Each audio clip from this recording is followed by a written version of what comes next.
Hello everyone. Hello learners.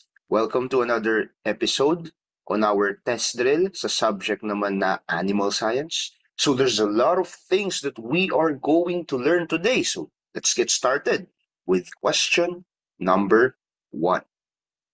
Sabi dito, this is the common type of house intended for broiler contract growing. This is the common type of house intended for broiler contract growing. Okay. So is it a house with a litter floor, house with a slat floor, ranges, or battery cages? So ano kaya sa tingin nyo? Yung bahay na for broiler contract growing. So of course, question, ano ba kasi ang contract growing, sir? 'Di ba? Contract growing sa usapin ng broiler production is when a big company, big company katulad ni Magnolia, kakausap yan ng mga farmers na maliliit, okay? So mga smallholder farmers, and magkakaroon sila ng agreement kung saan they would grow broiler for Magnolia. The promise is, ipoprovide siguro ni Magnolia, depende sa kontrata yan, but usually what happens is ipoprovide daw ni Magnolia lahat ng farm inputs na kakailanganin ni farmer, and lahat ng magiging produce ni farmer ay dapat maibenta kay Magnolia. So yun yung concept ng broiler contract growing. Okay? Now, ano kaya sa tingin nyo yung pinaka-appropriate na bahay na pinapagawa ng mga contract growers or ng mga big companies na to sa ating mga farmers? Is it in the form of litter floors, slat floors, ranges, or battery cages? Now, you have to understand na sa contract growing, private companies po ang nagmamanage niyan. So, syempre, ang gusto nila, uniform. So, ang gusto nila ay uniform yung production. Isa sa mga goals nila yon. Gusto nila productive in a way na dapat malalaki yung iyong mga broilers, yung mga meat type. O again, broilers, these are meat type chicken. So gusto nila productive, malalaki yung mga broilers natin. So iwas na din tayo sa sakit. It's another one. And marami yung production. And ang tamang sagot dyan is letter B, slat flooring. Okay? So sa mga contract growers, sa isang contract growing agreement, gusto ng mga contract growers natin na slat yung flooring. Ano nga ba ang ibig sabihin kapag slat yung flooring? So the floor system is made up of a raised slat. So for example, ito, sa ilalim yan may floor, tapos ang tawag dyan sa surface na yan, these are slats. Okay? So yung slats na yan, they are typically made of plastic or wood, tapos butas-butas yan. Para kapag tumae yung mga broilers mo, nagkaroon sila ng waste droppings, babagsak yan doon sa floor. Okay? So ito, it is commonly used in broiler contract growing, especially sa ating modern poultry houses. Bakit? Kasi ang primary advantage ng isang slat floor is that it would help your broilers be clean and dry. So kapag clean sila and dry, iwas yan sa sakit. Okay? And kanina nasabi natin, binabantayan ng mga contract growers yung productivity ng manok. Okay? So ayaw nila na magkasakit yan, kaya yung flooring, it would maintain yung hygiene ng manok para iwas na kumalat yung sakit kung may sakit man, and iwas yung mga manok na mangangamatay. At the same time, slat floors are also easier to manage environmentally speaking. Since yung waste pwede siyang kolektahin sa baba, and very, very useful yan kapag yung area mo ay may past issues regarding high moisture level and ammonia levels, which is very, very bad sa ating manok. Kapag mataas ang moisture, mataas ang ammonia, mataas rin yung probability na yung manok natin ay magkakasakit. So tingnan naman natin yung mga other choices. Ano yung ibig sabihin kapag yung floor mo is made up of liters? Okay? Kapag yung floor mo is made up of liters or liter floor, yung area or yung building kung saan nagpapalaki ka ng mga broilers, Ang ibig sabihin niyan, gumagamit ka ng beddings, okay?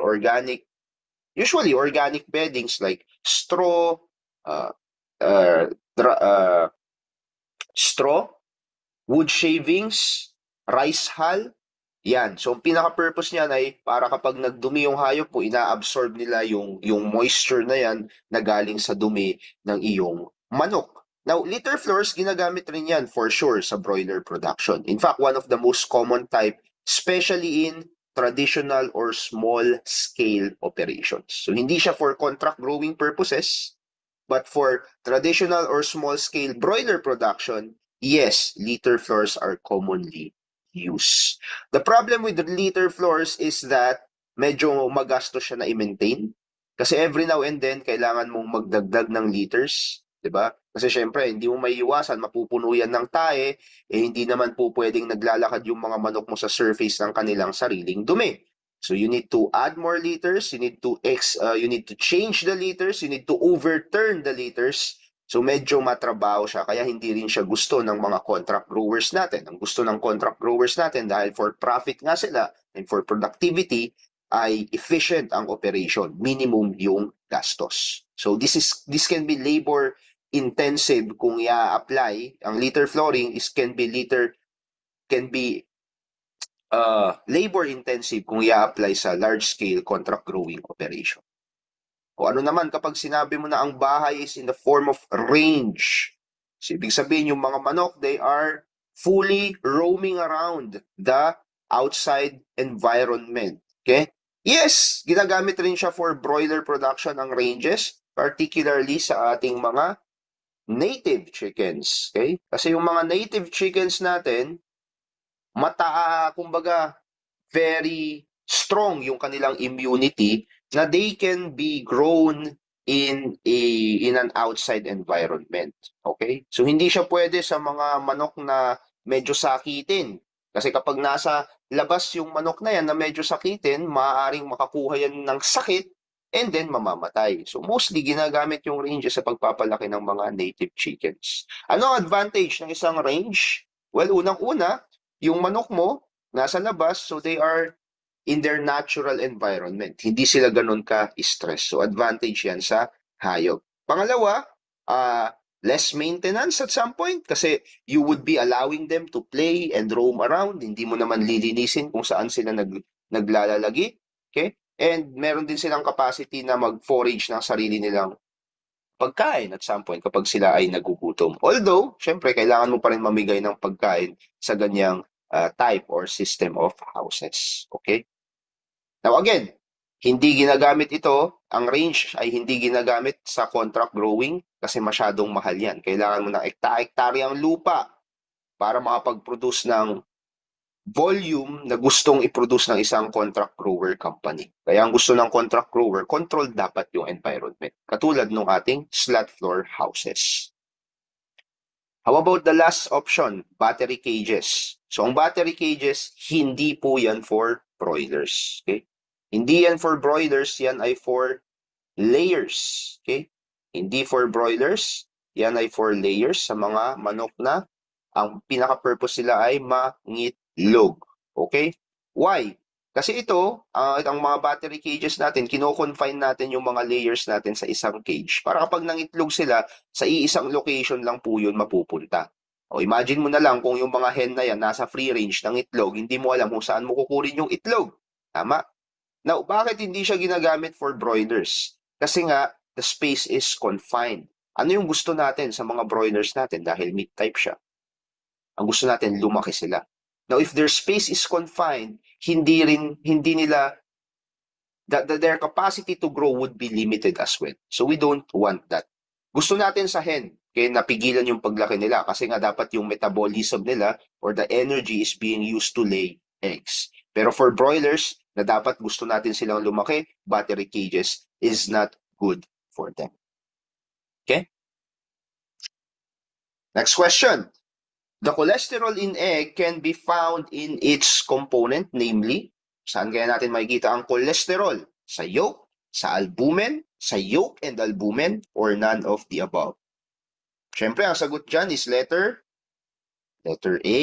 Okay? Sa yolk lang po natin makikita ang cholesterol. Hindi po sa yolk and albumin. In fact, ang isang large egg, yung yolk ng isang large egg would contain 200 milligrams of cholesterol. So ano ba kasi ang cholesterol?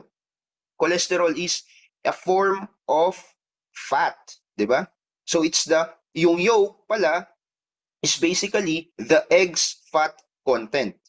Kaya nga 'di ba kapag sinasabi ng mga matatanda, huwag kayong masyado sa cholesterol kasi nakaka-high blood 'yan. Ibig sabihin nun, huwag kayong masyado sa taba. And apparently, yung ating chicken egg, yung ating egg pala ay mayaman sa cholesterol. Although the cholesterol in chicken egg are a lot healthier than the other cholesterols that we are taking. For example, animal fat or yung mga cholesterol na kukuha natin sa processed vegetable oils. Okay? Now, ano yung albumin naman? The albumin do not contain any forms of cholesterol. Pero it will contain water. Okay? Your albumin contains water and necessary proteins. Anong mga proteins yan? Yung mga ovalbumin, conalbumin, ovomucoid, and lysozyme. So this, of course, is still very important sa iyong this proteins is also very important sa iyo as a consumer. Now, what is interesting about eggs is that ang eggs is very nutrient dense yung mga yan.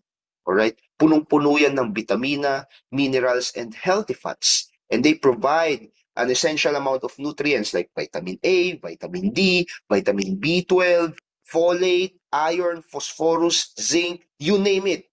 Kaya naman ang pagkain ng itlog ay healthy. So I would encourage you guys, kung hindi kayo kumakain ng itlog, go eat eggs. Okay? Punong-puno yan ng vitamins. So sa isang itlog pa lamang nakakakuha na kayo ng mga essential nutrients na makukuha niyo sa pagkain.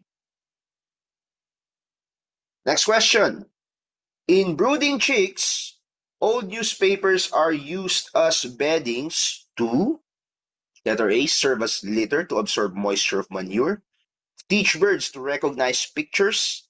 Letter C, improve the walking stance of chicks for better growth. Or letter D, conserve heat for brooding as insulator. So, kung ikaw ang tumitingin sa question na to, ano ang pwede mo nang i-cancel out na choice? Letter B, di ba? Tinuturuan ba natin ang mga manok para mag-recognize ng picture doon sa newspaper beddings na nilalagay natin? Hindi. Okay?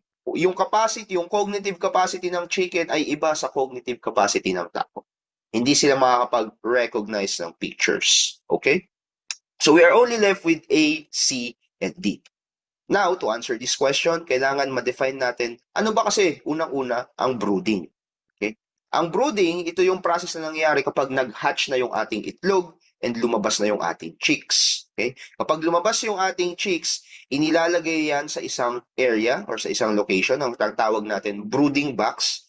At yung brooding box na yon ay nagme-maintain yan ng temperature para sa mga chick natin. So bakit? Bakit natin mini-maintain na mayroon siyang higher temperature? Kasi yung mga chicks natin, they are very sensitive to cold. Okay? They cannot regulate their own body temperature, yung mga chicks natin. They cannot regulate their own body temp. So kailangan natin silang i-subject sa brooding process. Ang ideal temperature sa isang brooding box or for a brooding chick is typically around 33 degrees Celsius to 35 degrees Celsius. So yan yung typical temperature sa isang brooding box. Okay? 33 degrees Celsius to 35 degrees Celsius. And usually, tumatagal yung brooding phase na yan, day old. So pagka-hatch pa lang ng itlog, up until around 3 weeks or 21 days. Ano yung objectives ba sa brooding?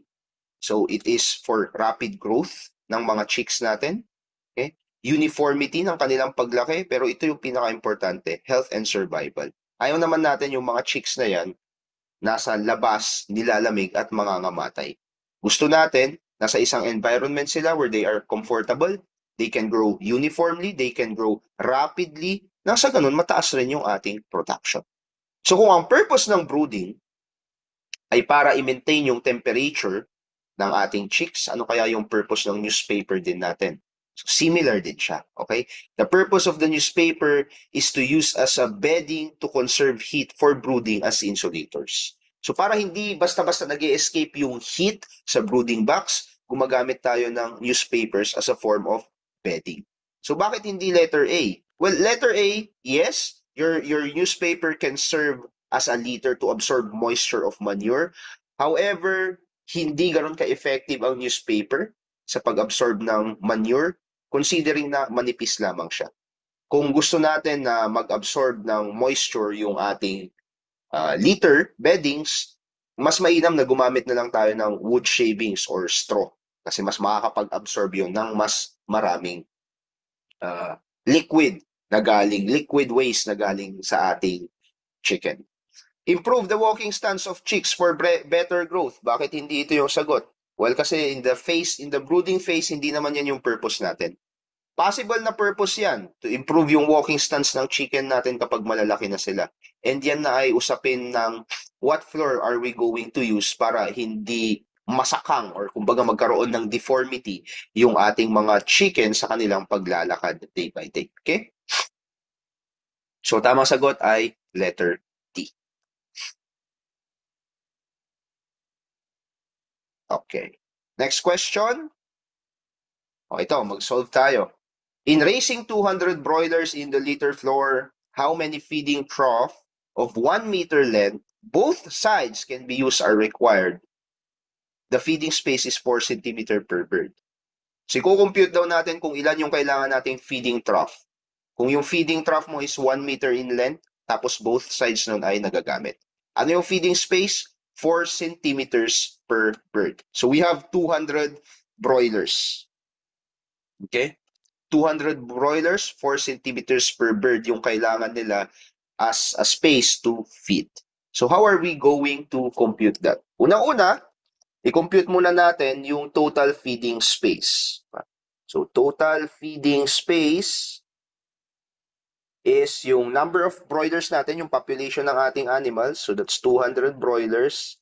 And i-multiply natin doon sa feeding space per bird. Ano yung feeding space per bird? 4 centimeters per bird. So 4 centimeters per bird. So 200 times 4 is what? 800. Diba? 800 centimeters per bird.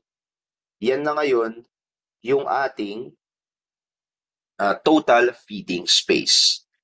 Now, para mas madali yung computation natin, since ito yung feeding trough. So, ito yung feeding trough, 1 meter in length daw yan, and nagagamit yung side na to, nagagamit yung side na yan, and nagagamit din yung other side. Okay. So, dahil 1 meter yung trough, and yung total feeding space is in centimeter, i-convert lang natin. So, from centimeter going to meter para mas madali yung analysis natin later on. So, ang 800 centimeter per bird in meters, ilan yan? So, sa isang meter, mayroon kang 100 centimeters. Diba? So, ang 800 centimeters, mayroon na ngayon yang 8 meters per bird. So, yan na yung total feeding space natin. 8 meters per bird. Question now, ano yung capacity ng ating 1 meter trough? So, yung trough natin, again, ang measurement niya, 1 meter. Pero dahil both sides nagagamit, so 1 meter yung capacity niya, pero dahil both sides nagagamit, ang total feeding capacity ng yung feeding trough ay ilang meters? 2 meters. Diba?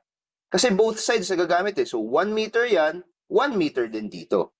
So kung 2 meters ngayon yan and 8 meters per bird yung total feeding space natin, ilang trough na ngayon yung kakailanganin? Simply, i-divide lang natin yung 2 na yan doon. Diba? So 8 meters per bird.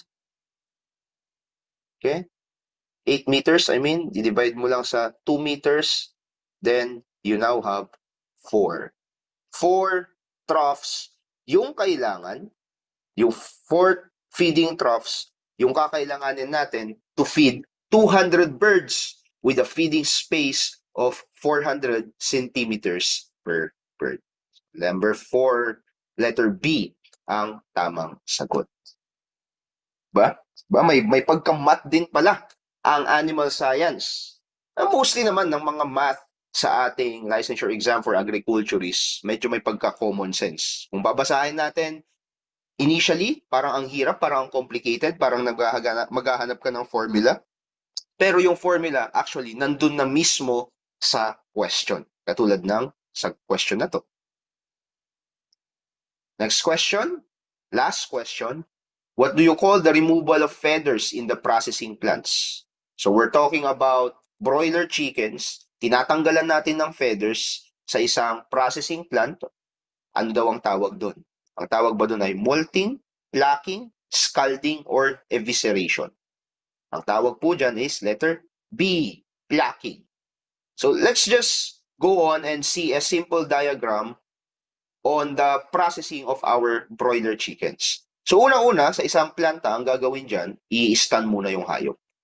Ibig sabihin yan, ilalagay yan sa, ang nakita ko dati na process is, mayroong tubig, tapos dun sa tubig na yon ilulubog yung ulo ng manok, tapos yung tubig na yon may kuryente dun. So may i-stun nga naman yung manok. Or they can also use carbon dioxide gas, saan makakatulog na lang yung manok, that is also a form of stunning. After stunning it, they will be killed. Okay? So they will be killed. May slit yung kanilang throat and the blood will allow to fall off to the ground. So sa isang processing plant yan, of course, diretso na tayo dito sa killing na part, di ba? Gigilitan na natin agad yung leeg para wala ng dugo. Yung manok, mamamatay na siya. Sa amin, sa Cordillera, ipipik-pik pa namin yan. Bubugbugin namin yung manok. Tawag doon, pinikpikan. So that's the way we kill it. So after killing it, anong gagawin na next? Ibababad yan sa isang mainit na tubig or sa isang planta, i-sprayan yan ngayon ng mainit na tubig para mag-loosen yung feathers niya. So pag nag-loosen na yung feathers niya, idadaan na yan sa proseso ng plucking, tatanggalin na yung kanilang mga feathers. And kapag natanggal na yung feathers, magkakaroon na yung process ng evisceration or yung pagtanggal ng laman loob ng iyong dressed chicken. So, unahin natin yan, scalding. Ganyan ang nangyayari. Ubuhusan yan ng mainit na tubig para mag-loosen yung kanyang feathers. So, after scalding, ipupunta yan sa isang plucking machine. So, itong plucking machine na to, para siyang washing machine. So, ilalagay mo dyan yung na-scald na katawan ng manok. Tapos, iikot yan, and that shear force will remove the feathers of your chicken. So after na siyang malinisan, after malinis na yung kanyang feathers, idadaan na yan sa evisceration, matatanggal na pa isa-isa yung laman loob ng dressed chicken natin. Yung chicken natin, and magiging dressed chicken na siya. Ano naman ang molting? Na isa dun sa mga choices kanina. Ang molting ay isang natural process ng pag-shed and pagre-regrow ng feathers. So yung plucking, pag-alis yan ng feathers in a processing plant. Ang molting, natural na proseso yan sa mga birds. Okay? Ang mga birds natin, nag-shed yan ng feathers. Ano yung purpose? Para mag-regrow sila ng new feathers. Okay? So this is not found in processing plants. Again, plucking, pag-removal of feathers sa processing plants. Molting kapag the natural removal of your feathers and regrowing of the bird's feather.